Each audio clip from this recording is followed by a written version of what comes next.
In a small Nigerian town where faith reigned supreme and sin was feared, one girl lived a double life. Grace, the daughter of the revered Pastor David, was known as the epitome of purity and virtue. But behind her perfect image lay a soul torn by the weight of expectations, desperate for freedom. Grace was the pride of her family and the beloved daughter of Pastor David, a powerful preacher. From the moment she was born, her life was intertwined with the church. Pastor David's ministry was built on strict morals, constantly preaching against sin and temptation. His family symbolized holiness, and Grace, as the firstborn, was held to the highest standards. Grace was the choir leader, Sunday school teacher, and the face of the youth ministry. To the congregation, she was Sister Grace, a perfect daughter, the ideal Christian. Her name was synonymous with purity and faith. Mothers compared their daughters to Grace, hoping they would emulate her. But inside, Grace was tired of being the perfect pastor's daughter, the constant scrutiny, the high expectations. It was too much. Though she lived the life everyone expected, a part of her yearned for something more. The weight of pretending to be someone she wasn't began to crack her perfect facade. When Grace turned 18, she passed her entrance exams with flying colors and was accepted into one of the best universities in the country to study medicine. Her parents saw it as the next step in her journey to becoming a doctor, a role model for the church. But for Grace, university represented an escape from the suffocating life she had known. At first, she tried to stick to her upbringing, attending church services, leading fellowships, preaching, trying to balance both worlds.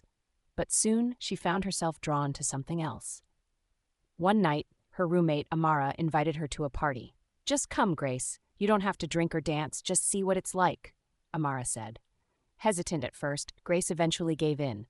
That night, she experienced a world she never knew existed. Bright lights, thumping music, and people who didn't care about who she was or what she represented. For the first time, Grace felt free. The taste of freedom was addictive, and soon, Grace was sneaking out of her hostel at night to attend more parties, meeting influential people who admired her beauty and charm. She realized she could live a double life, Sister Grace by day and something else entirely by night. One night at an exclusive club, Grace met Sandra, a wealthy socialite. Sandra introduced her to the world of high-end escorts, promising quick money and luxurious living. Sandra gave Grace a new identity, Creamy Baby. With a new name, Grace adopted a mask to hide her identity and became a regular at the most elite clubs in town. She began living a life worlds apart from her church persona, designer clothes, expensive gadgets, and trips to exotic locations. Cut to Grace attending church, still maintaining her facade. Grace justified her actions with lies. "I'm not hurting anyone. This is just temporary. Until I graduate. God will forgive me later." She continued her double life, attending church and appearing as the ideal daughter while secretly indulging in a lavish and carefree lifestyle. Part 6. The Encounter with Bobby. Scene of Grace meeting Bobby through Mrs. Adams, followed by a montage of her interactions with Bobby. Then, one Sunday after church, Mrs. Adams introduced Grace to her son, Bobby, a handsome young man who had just returned from the States. Grace tried to avoid Bobby, not wanting anyone to uncover her secret life, but eventually they met and exchanged contacts. Scene of Bobby and Grace talking, with Bobby looking intrigued by narrator voiceover. Bobby was struck by Grace's beauty, but felt she looked oddly familiar.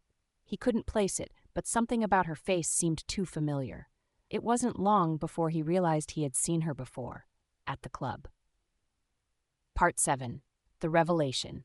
Scene of Grace in the club, Bobby spotting her and following her to the restroom. Grace didn't know Bobby was following her. But that night, as she danced at the club as Creamy Baby, Bobby's eyes locked onto her. He watched in disbelief, his heart racing.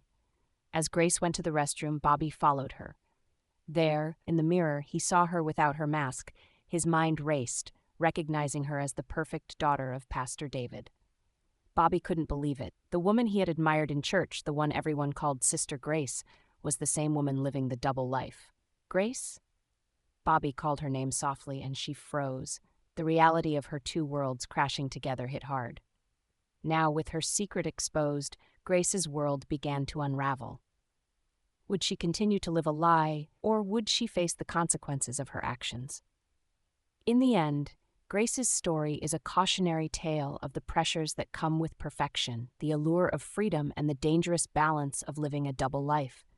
The choice between living authentically and meeting the expectations of others is one that many of us face, but what happens when the truth catches up with you? Grace must now face the consequences of her choices. But will she find redemption in the end? Grace standing at a crossroads, the screen fades to black.